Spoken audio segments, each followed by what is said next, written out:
Oprah Winfrey announced the end of her show is imminent. And this is the end of an era. Over 25 years of superb programming and broadcasting. Many of our fans and the world probably just waiting to see what is going to be next. I don't know, but I just have a sneaky suspicion that Sarah Palin is going to be hired to replace Oprah. And that would be fun. But really and truly, I wonder if we shouldn't have all talk shows kind of resign right now and just go away. Because this is supposed to be a first world superpower, and these shows basically is just about social problems. This person lived with this man and he have sex with her kids and her mother, and this one his wife, screwing around and she's a prostitute, and he just discovered and he don't know what to do. And then they have shows that are spinning off. You have Dr. Phil. He can bring out a parade of losers. He can bring on folks that are going to come out there and play crazy, and then he's going to come out and be pontificate and so on. He's going to come back as a star. He's going to win, and people going to be looking in for more of his crap. And you know what? I believe that right now in psychiatry and psychology, the professors are telling them, if you want to know how to interview a client or how to counsel somebody, just watch Dr. Phil. He has become now the standard of psychology. And the world is in such a mess that I don't know. I wonder what are the type of shows that should be shown in a first world superpower country. Is it that it's only social problems we have? Is everybody having problems? Aren't there people who are succeeding and could handle their affairs and doing fine? Why don't we have shows about those? Why don't we have shows about students who are studying 20 to 30 hours a week? Students who go to university and try to memorize the whole book.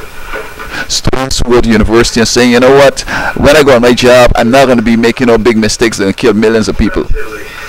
I'm going to be an engineer. It's never going to be like New Orleans. I'm be that sensible to see if the storm is coming, although it's not very, very reliable.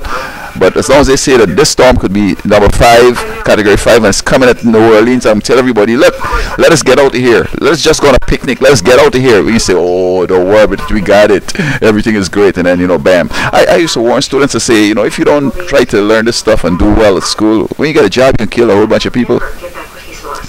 And so I think that who should also go should be Jerry Springer should go. Povich should go. I mean, these folks are just bringing on a bunch of losers, and it's an embarrassment. This guy had sex with all these women, or this woman had sex with all these people, and she don't know who's the father of the child, and then all them feel is theirs, and then the DNA gonna show that it's not you, it's this one. I mean, what kind of entertainment is that? And what I find though is that the Bible says, by beholding you become changed, and in watching this crap, people's minds coming down to the same crap, and they go straight into the same experience because they seem to like the crap. It's just like the young lady who hates her father and she doesn't want to marry a guy like her father, ends up with a guy just like her father.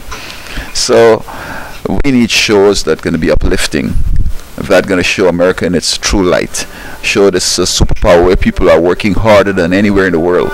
Students are spending longer hours. Students are coming up with some new ideas. Students are memorizing the whole book. Students are planning to make this place the best place on earth. That's what I need to see. And so, as Oprah goes, I have no problem with her. You know what? Another thing too.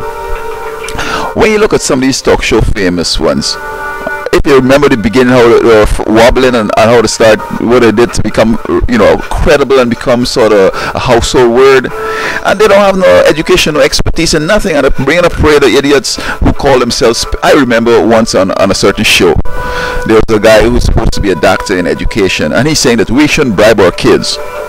Now, I mean, in my first year in college, I was doing a little bit of educational philosophy and all that, and it's so important you have kids. You need to give them things for them to do what is right.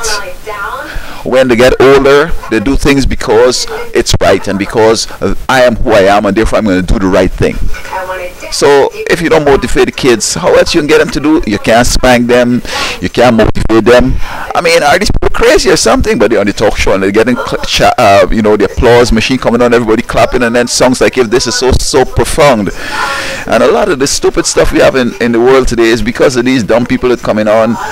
the talk show host is dumb. You bring on some dumb people like himself. They talk stupid stuff. I recall there was a show once where they talk about hugging. Instead of talking about war, let us give a hug a day. And everybody's hugging now. And this is so wrong. I mean, here you have your daughter. She goes and she meets, is introduced, or somehow happen to meet some pervert, and she gives him a hug. You know what that's doing? That's giving that guy a closer run to the heart. You meet people in a social way first, and you talk with them, and they become personal friends. And if you're interested, you go on and then become intimate friends where you can give a hug. But right away, as soon as you meet this person, give them a hug. You know what you're doing? You're cutting out all that thing. You're giving straight to the chase. And no wonder we're having problems, because these people that come with that stupid stuff, they might be so evil that you don't even want to stand near to them. But they come out and they get some cheers and they talk about them so much that people think that, oops, this is the way to go. I remember Madonna when she started. I think she was living in some warehouse or some old building, and then she made a movie or whatever, and then she's discovered, and she come out with as a virgin and all that, and she brought some controversy, and she ended up making big money. But now she's an opinion leader, and people watching, she has a young boy, and oh, this is something exciting. I mean, these people, I mean, if she had grown on and learned, you went to school and get an education and come up with some new ideas and show that she is worthy of following. Well, I mean, so I say, Oprah, see if you could persuade all these other people to just leave with you, and let me end all this talk show stuff, and see if we can't turn a page on the dumb stuff that's going on in the place.